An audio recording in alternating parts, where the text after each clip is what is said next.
Salam, peace be upon you. My name is Muhammad Layak Siddiqui, the father of holophase. Pattern is primary. Phi is circular comparability. Only relations delta phi are public. All material assumptions must be declared. Every claim must declare its type. Pattern, claim, certificate, artifact are distinct. Every claim comes through a declared window. First, we read difference. To read local change, we use lifts and obtain carrier A equals to delphine. Patterns have layered local signatures, jets, read only to finite depth. From one pattern, we read three faces: cadence, omega, time-like, texture, kappa, space-like, and flow, nu, motion-like. Pattern language has limits. We must mark domains where operations are lawful and excise regions where they fail. Aliasing creates counterfeit patterns from insufficient sampling. Phi pattern science, the complete foundation. Part 12, boundary conditions as part of phi pattern itself. The deep story of how edges shape patterns, why hidden boundaries fabricate false invariants, and how honest boundary declaration becomes part of pattern identity. The moment we realize edges matter. Let us pause and feel the accumulated weight of our journey. We have built a foundation of remarkable depth and coherence. We established that pattern is primary, not decoration, but the structure of public reality itself. We named the primitive, phi, the root permission for distinction. Not a thing, but the possibility that this could differ from that. We gave phi its essential shape, a circle. No privilege zero, no absolute origin, only relations matter. We drew the consequence. Absolute values are not public, only relations, differences, rates, loop residues can be shared and certified. We installed anti-smuggling. All material assumptions must be declared. We installed type discipline. Every claim must declare its kind. We installed fourfold identity. Pattern, claim, certificate, and artifact are distinct. We installed windows. Every claim comes from a declared finite access. We learned to read difference, the first legible phase of pattern. We learned to read local change through lifts, obtaining the carrier A equals dphi. We learned that patterns have layered local signatures, jets, and that we read only to finite depth. We learned the triunity: cadence, omega, texture, kappa, and flow, now, are three faces of one pattern.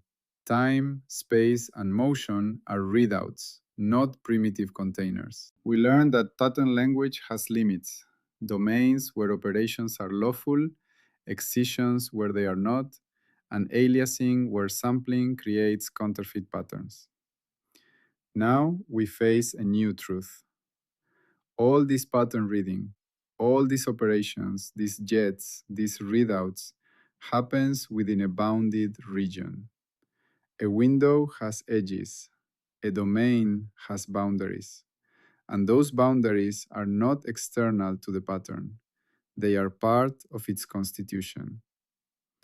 A pattern with fixed edges is different from the same interior with periodic edges.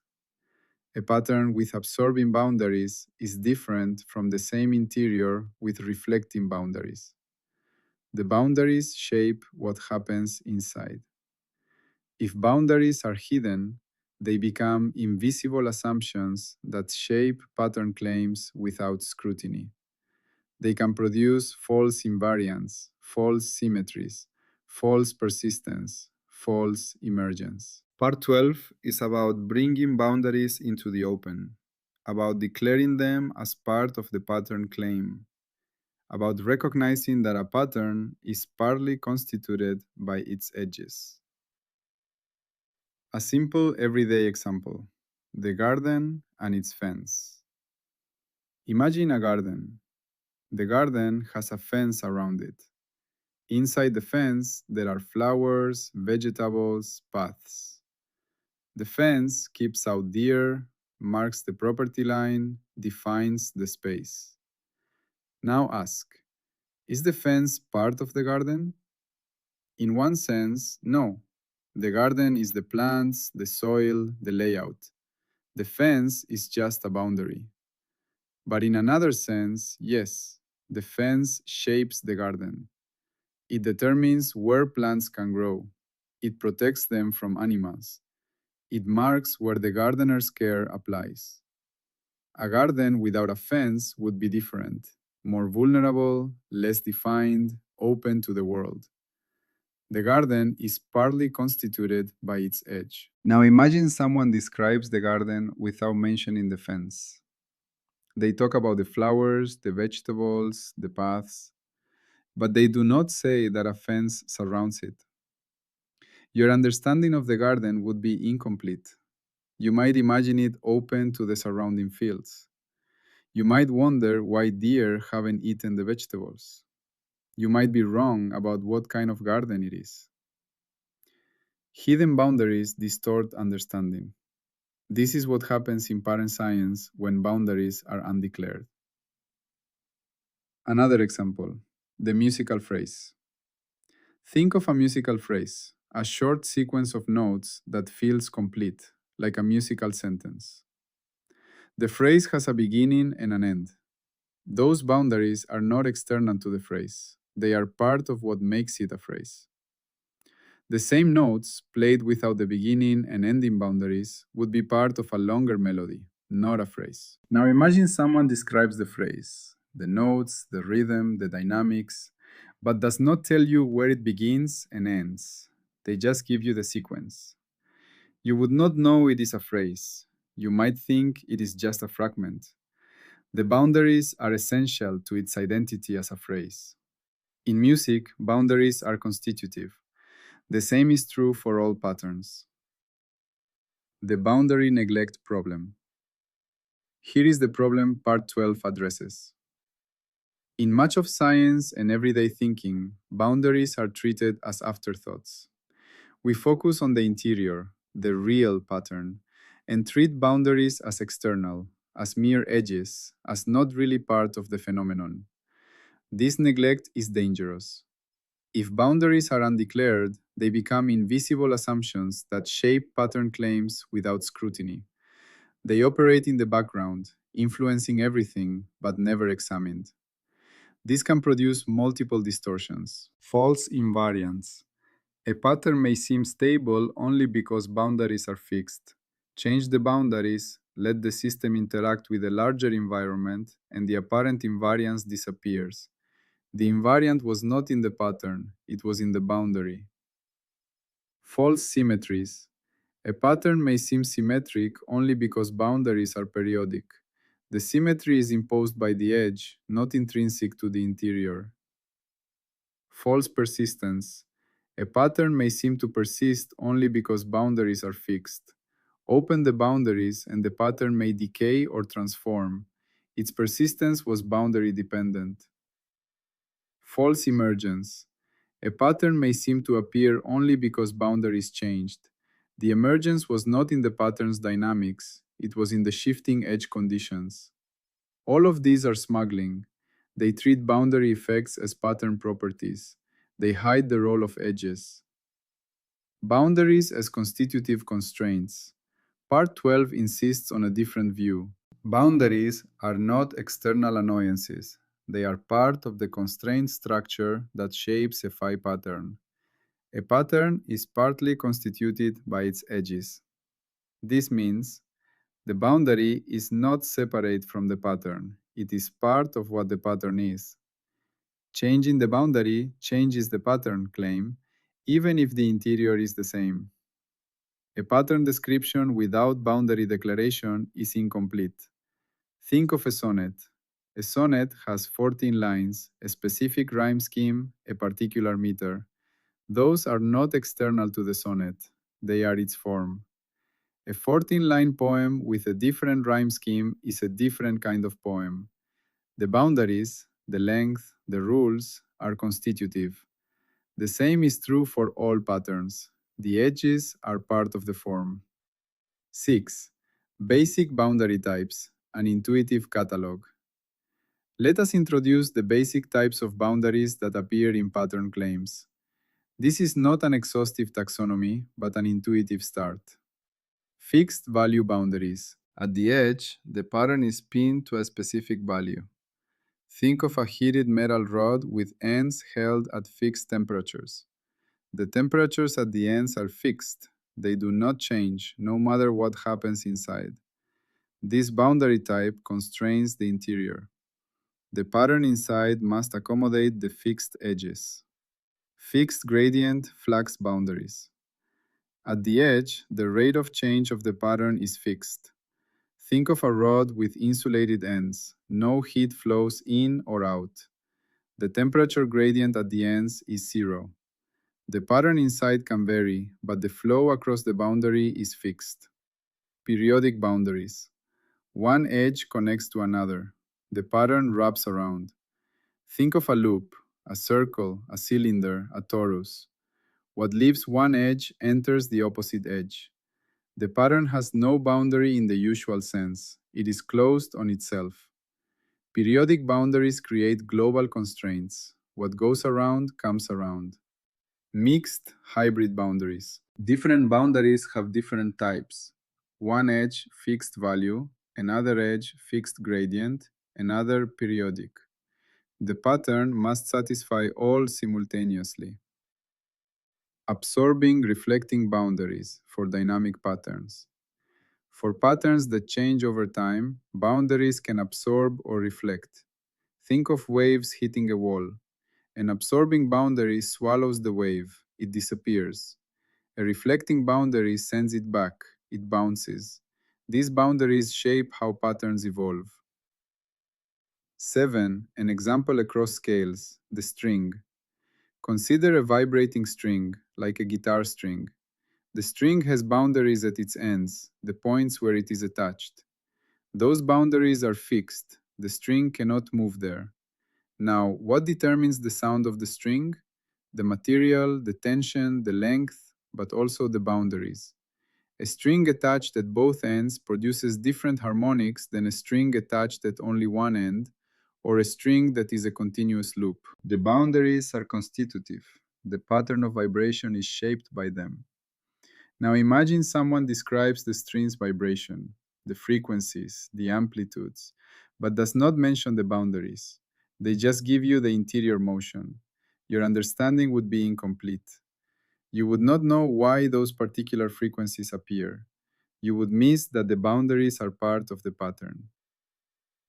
Another example, the ecosystem. Consider an ecosystem, a forest, a lake, a coral reef. The ecosystem has boundaries. They may be physical, the shoreline of a lake, the edge of a forest. They may be conceptual, the boundaries of a study area, the limits of a national park. These boundaries shape what happens inside. Species that live at the edge are different from those in the interior. Nutrients flow in and out across boundaries. The ecosystem is partly constituted by its edges. Now imagine an ecologist describes the ecosystem, the species, the interactions, the dynamics, but does not mention the boundaries. They do not say where it ends, what is outside, how it connects to neighboring systems. Their description is incomplete. The boundaries matter. 9. How hidden boundaries distort pattern interpretation. Let us go deeper into the specific distortions that hidden boundaries produce. False invariance. Some quantities appear invariant only because boundaries are fixed. Think of a chemical reaction in a sealed container. The total mass appears constant. But if the container were open, mass might flow in or out. The invariance was in the boundary, not in the reaction itself. In pattern science, if you do not declare that your boundaries are sealed, you might mistake boundary-imposed constancy for an intrinsic invariant of the pattern. False symmetries. Some patterns appear symmetric only because boundaries are periodic. Think of a pattern on a cylinder. It may look translationally symmetric, the same all around. But if you cut the cylinder and lay it flat, the symmetry might disappear. The symmetry was imposed by the periodic boundary, not intrinsic to the pattern. In pattern science, if you do not declare periodic boundaries, you might mistake edge-imposed symmetry for an intrinsic property. False persistence. Some patterns appear to persist only because boundaries are fixed. Think of a population in a nature reserve with fences preventing migration. The population may seem stable, but remove the fences and it might crash or explode. Its persistence was boundary dependent. In pattern science, if you do not declare that boundaries are fixed, you might mistake boundary stabilized persistence for intrinsic stability. False emergence. Some patterns appear to emerge only because boundaries changed. Think of a system where you gradually open a boundary to the outside. New patterns appear: flows, interactions, invasions. It looks like emergence, but it was really just the boundary changing.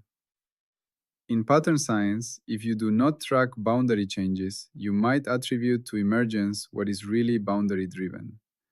All these distortions are forms of smuggling. They hide the role of boundaries. 10. Changing boundaries changes the pattern. Claim. Here is a crucial principle. Changing the boundary changes the pattern claim, even if the interior is the same. A pattern with periodic boundaries is not the same pattern as the same interior with fixed boundaries. The boundary is part of the pattern's identity. Think of a tile pattern. The same tile design, repeated infinitely, is a different pattern than a single tile with a fixed border. The infinite repetition creates new structure, periodicity, symmetry, global order, that is not in the single tile. The interior may be identical, but the pattern is different because the boundary conditions are different. This means when you make a pattern claim, you must declare the boundaries. Without that declaration, your claim is ambiguous. The reader does not know which pattern you mean, the periodic version or the fixed boundary version. Boundary declaration is part of claim identity. An example, the digital image. Think of a digital image, a photograph, a painting, a diagram. The image has boundaries, its edges. What happens at the edges? Are they just the end of the image, or do they connect to something beyond? Does the image repeat like a tile? Does it fade to black? Does it have a border? Now imagine someone describes the image, the colors, the shapes, the patterns, but does not tell you about the edges. They just show you the interior. You do not know if the pattern continues beyond, or if it ends, or if it repeats. Your understanding is incomplete. In image processing, boundaries matter enormously. Algorithms that assume the image repeats, periodic boundaries, give different results than algorithms that assume the image ends, fixed boundaries. The choice changes the outcome. Boundary declaration is essential. The boundary honesty principle. Now we can state the principle that organizes part 12. Boundary declarations are part of honest pattern identity claims. A claim without declared boundaries is incomplete. This means every pattern claim must specify its boundaries, what happens at the edges. The boundary type must be declared: fixed value, fixed gradient, periodic, mixed, absorbing, reflecting, etc. If boundaries are material to the claim, if changing them would change the outcome, they must be declared with sufficient precision. Boundaries are not external to the pattern. They are part of what the pattern is. This principle is the foundation of all honest pattern description. The rigor layer, the boundary gate. Boundary conditions get their own gate, the boundary gate. The boundary gate asks, have the boundaries been declared? Is the boundary type specified? Are the boundaries material to the claim? If so, is the declaration sufficient? If the answer is no, if boundaries are missing, if the type is unspecified, if material boundaries are hidden, the claim cannot be certified.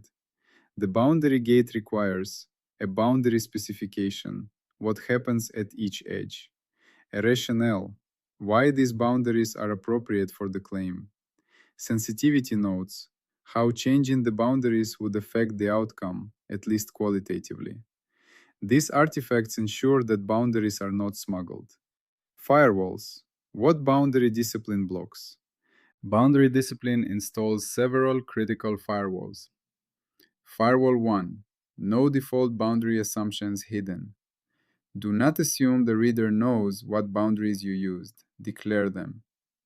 Firewall 2. No infinite domain shortcuts without declaration. If you claim an infinite domain, you must justify it. Infinity is not a default, it is a strong assumption. Firewall 3. No periodic wrap smuggling. If you use periodic boundaries, declare them. Do not let the reader assume the pattern ends when it actually wraps. Firewall 4. No treating boundaries as external to pattern. Boundaries are part of the pattern. Do not describe the pattern as if the boundaries were irrelevant. Firewall 5. No boundary changes without redeclaration. If you change the boundaries in the middle of an argument, you must redeclare. The pattern claim may have changed. These firewalls keep boundaries honest. What boundary discipline gives us: certification outputs. By the end of part 12, we have installed several certified outputs. Output 1. Boundary declarations integrated into claim identity. Every pattern claim now includes boundary conditions. No claim without boundaries. Output 2. Edge constraint awareness installed. We understand that boundaries shape patterns. They are not external. Output 3. Boundary gate justified. Every claim must pass this gate, ensuring that boundaries are declared. Output 4. Understanding that boundaries are part of pattern identity. A pattern with different boundaries is a different pattern claim, even if the interior is the same. Output 5. Foundation for global structure. With boundaries declared, we can now ask how local patches stitch together to form global patterns. These outputs make possible the next step: understanding global pattern existence through atlases, overlap, and stitching. Refusal conditions. When a claim cannot be certified. Boundary discipline gives us clear refusal conditions. Refuse if boundary-sensitive conclusions are drawn from undeclared boundaries. If the claim depends on what happens at the edges, and the edges are not declared, refuse. Refuse if boundaries are material but unspecified. If changing the boundary would change the outcome and the boundary type is not given, refuse. Refuse if boundaries are hidden. If the claim presents results that depend on periodic boundaries but does not mention them, refuse. That is smuggling. Refuse if the claim treats boundaries as external and irrelevant, but they are actually material. If the claim says the pattern is X, but X depends on boundary conditions that are not acknowledged, refuse. Refusal here is not pedantry. It is protecting against boundary-driven distortions. Why this matters? Beyond science, edges in life. Boundary discipline is not only for pattern science, it is for clear thinking everywhere. In personal relationships, we have boundaries: what we share, what we keep private, how we let others in. These boundaries are not external to the relationship, they shape it. A relationship with open boundaries is different from one with closed boundaries. Honest relationship means knowing your boundaries and declaring them, to yourself and to others. Hidden boundaries lead to confusion, hurt, betrayal. In communities, boundaries matter: who is included, who is excluded, what the rules of membership are. These boundaries shape the community's identity.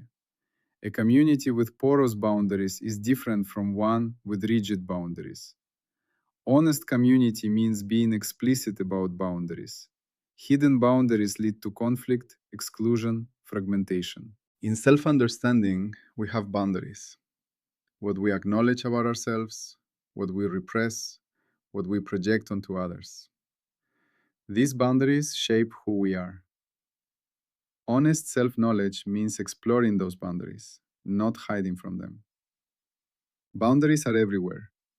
They are part of every pattern. Declaring them is part of honesty. The handoff from local to global. We now have a complete local picture. We have windows where we look. We have domains where operations are lawful. We have excisions where language stops. We have boundaries that shape the whole. But a pattern is more than a collection of local views. It has global structure that no single local patch captures. A loop may wind around a hole that no local chart sees. Two local descriptions may agree on everything local but differ on global identification. To understand global pattern, we need to stitch local views together. We need an atlas, a collection of local charts with declared overlaps and rules for moving between them. This is what comes next. Part 13. How a global phi pattern exists. Atlas, overlap, and stitching. This has been part 12 of the Phi Pattern Science Foundation. The journey continues with part 13, how a global phi pattern exists. Atlas, overlap, and stitching. Always, peace be upon you.